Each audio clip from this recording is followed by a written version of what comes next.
कल आपने सुना कैसे देवर ऋषि ने उनको बताया था कि आपके बालक की मृत्यु 12 वर्ष में हो जाएगी।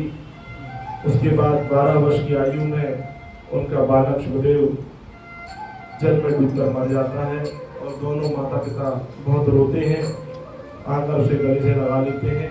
तो नारद जी ने पूछा, हे तपस्वी राज, उसके बाद भगवान साक्षात वाल्मीकि ने राजा द्रौधन्वा से क्या कहा, सो आप मुझसे बताइए। श्री नारायण बोले कि राजर्षि द्रौधन्वा को अपने पूर्व जन्म का वृत्तांत सुनकर बहुत विस्मय हुआ। उन्होंने मुनिवर वाल्मीकि से पूछा।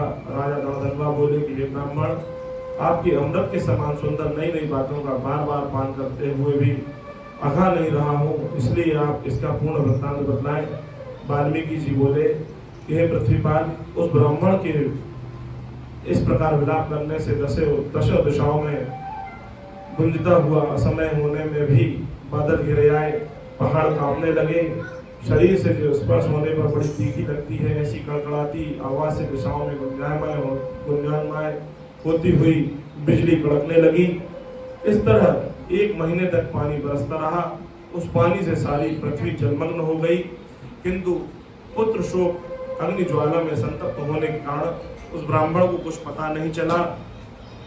ना तो उसने जलपान किया, ना भोजन किया, केवल हाय बेटा, हाय बेटा इस प्रकार विलाप करते ब्राह्मण का उस समय जो महीना बीत गया वह श्री कृष्ण जी का पुरुषोत्तम मास था।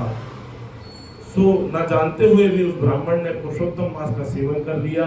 उससे प्रसन्न होकर नवीन मेघ के समान सांवले वर्ण वाले भगवान श्री हरि विष्णु प्रसन्न हो गए और प्रकट हुए। जगदीश्वर भगवान के प्रकट होते ही बादल छट गए। तब उस ब्राह्मण ने भगवान पुरुषोत्तम का दर्शन किया।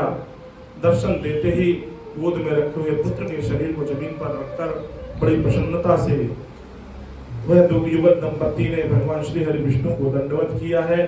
भगवान श्री कृष्ण ही हमारे रक्षक हैं, इस भावना से अंजलि बांधकर श्री भगवान के सम्मुख खड़े हो गए। भगवान भी पुरुषोत्तम मास के व्रत से प्रसन्न हो गए। अमृत की महान दृष्टि करने वाली मीठी वाणी से बोले।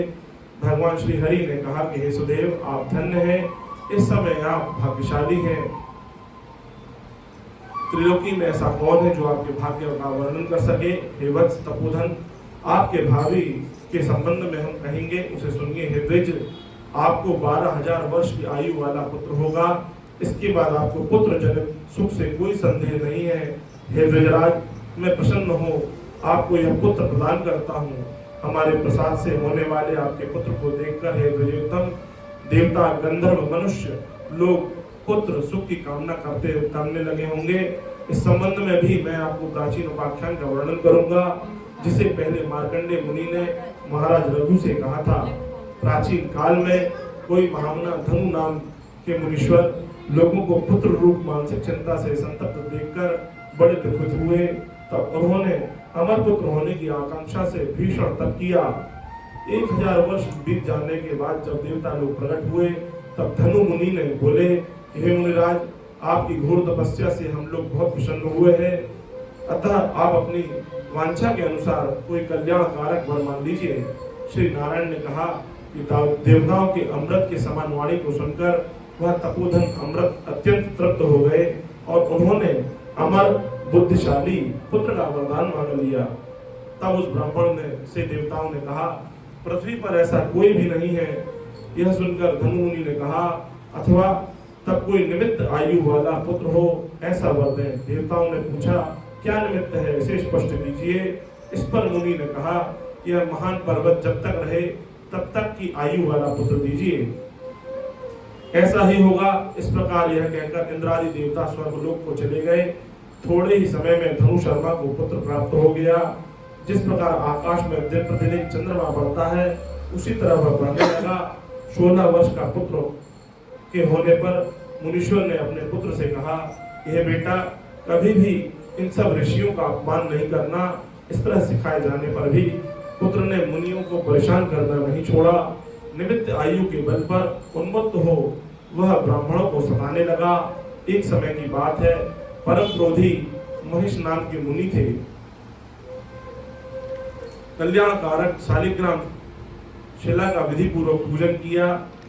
उसी समय उस बालक ने वहां आकर शालिग्राम शिला को जल्दी से लेकर अपने नटखटपन में हंसते हंसते उसे लबालब पानी में डाल दिया। तब क्रोध से युक्त दूसरे काल रुद्र के समान महिष मुनि ने धनु शर्मा के उस पुत्र को श्राप दिया कि तू अभी मर जा। किंतु जब वह मरा नहीं तब अपने मन में ध्यान लगाकर पूछा कि इसका क्या कारण है, यह मरा क्यों नहीं। तब उन्होंने देखा कि देवताओं ने इस धनु शर्मा के पुत्र को निमित्त आयु वाला बनाया है। इस प्रकार चिंता करते हुए महिष मुनि ने लंबी श्वासें खींची, जिससे कई करोड़ भैंसे उत्पन्न हुए। उन भैंसों ने पहाड़ को टुकड़े टुकड़े कर दिए। तब मुनि का अत्यंत मदशाली पुत्र मर गया। धनु शर्मा ने अत्यंत दुखित हो बार बार विलाप किया। अनंतर अनेक प्रकार विलाप करके पुत्र के शव को लेकर पुत्र के दुख से अत्यंत व्याकुल होकर चिता की अग्नि में प्रवेश किया। इस प्रकार हठ से पुत्र प्राप्त करने वाले व्यक्ति कहीं भी सुख नहीं पाते। हे तपस्वी, गरुड़ जी ने जो यह पुत्र दिया है, इससे संसार में आप प्रशंसनीय पुत्रवान होंगे। हे निष्पाप पुरुषोत्तम मास के महात्म से मैंने प्रसन्न होकर यह पुत्र तुम्हें चिरकाल तक स्थायी रहे, आपको यह सुख ऐसा सुख देगा, ऐसा वर आपको देता हूँ। पुत्र के साथ सदा अतुल ग्रहाश्रम के सुख को भोगने के बाद आप ब्रह्मलोक जाएंगे और वहां महान सुख प्राप्त करेंगे। देवताओं के वर्ष गणानुसार 10,000 वर्ष भोगकर भूतल पर रहेंगे। हे द्विश्रेष्ठ, जहां आप वहां पर आप चक्रवर्ती सम्राट होंगे। आप धनवा के नाम से प्रसिद्ध होंगे। चतुरंगणी सेना तथा वाहनों से युक्त 10,000 वर्ष पर्यंत पृथ्वी के राज्य सुख भोगेंगे। इंद्र के पद से अधिक बेरोक अखंड बल और ऐश्वर्यशाली होंगे। उस जन्म में यह आपकी पत्नी गौतमी पटरानी हो जाएंगी। नित्यपति सेवा में तत्पर रहेंगी। इनका नाम गुण सुंदरी होगा। आपको राजनीति शास्त्र के 4 ज्ञाता पुत्र होंगे। एक सुंदर कन्या होगी, वह महाभाग्यशालिनी होगी। सुशीला नाम की कन्या होगी। हे परम सौभाग्यशाली, देवता और दानव को दुर्लभ सांसारिक सुखों का उपभोग करने के बाद इस धरातल पर हमने सब कुछ कर लिया है। अब कुछ कर्तव्य विशेष नहीं है। इस प्रकार अज्ञान से मोहित होकर अत्यंत दुस्तर सांसारिक विषयों से आकृष्ट चित्त वाली हो, जब आप भवसागर से तारने वाले भगवान विष्णु को भूल जाओगे, तब हे विप्र, उस समय वन में यह आपका पुत्र सुख पक्षी होकर बरगद के पेड़ पर बैठकर वैराग्य पैदा करने वाला श्लोक को बार बार पढ़ता रहेगा। आपको इस प्रकार का बोध कराएगा। तोता की बात सुनकर आप राजमहल में चले आएंगे। इसके बाद सांसारिक विषय जनित सुखों का परित्याग कर आप चिंता रूपी समुद्र में डूबते उतारते रहेंगे। तब हे विप्र, महर्षि वाल्मीकि आकर आपको ज्ञान करेंगे। उनके वाक्यों से आपका संशय दूर हो जाएगा और इस शरीर को छोड़कर भगवान श्री हरि के परम पद को आप प्राप्त करेंगे। युगल दंपत्ति प्राप्त होगी। आप युगल दंपत्ति दोनों परम पद को प्राप्त करेंगे, जो परम पद आवागमन से रहित रहेगा। इस प्रकार महाविष्णु के कहने पर ब्राह्मण बालक उठ खड़ा हुआ। वे युगल दंपत्ति पुत्र जीवित देखकर महान आनंद से निमग्न हो गए। सब देवता लोग संतुष्ट होकर फूलों की वर्षा करने लगे। सुखदेव जी ने भी श्री हरि को और माता पिता को प्रणाम किया। उस ब्राह्मण को अपने पुत्र के साथ देखकर गरुड़ जी भी अत्यंत हर्षित हो गए। उस समय ब्राह्मण चकित होकर श्री हरि भगवान को नमस्कार किया और हाथ जोड़कर जगदीश्वर से कहने लगा, हृदय जनित संदेह को दूर करने से निमित्त हर्ष के कारण गदगद वाणी से बोले, हे हरि, मैंने 4000 वर्ष पर्यंत निरंतर अत्यंत दुस्तर तपस्या की और उस समय आप आकर आपने जो मुझे चुभती बात कही थी, हे वत्स, हमने भली भांति देख लिया कि इस समय आपको पुत्र नहीं है तो उस वाणी का उल्लंघन कर मेरे मृत पुत्र को भी जीवित करने का क्या कारण है, इस पर आप प्रकाश डालिए। यदि श्री बृहन् नारदी पुराणे पुरुषोत्तम महात्म्य श्री नारायण नारद संवादे बोलिए पुरुषोत्तम भगवान की जय।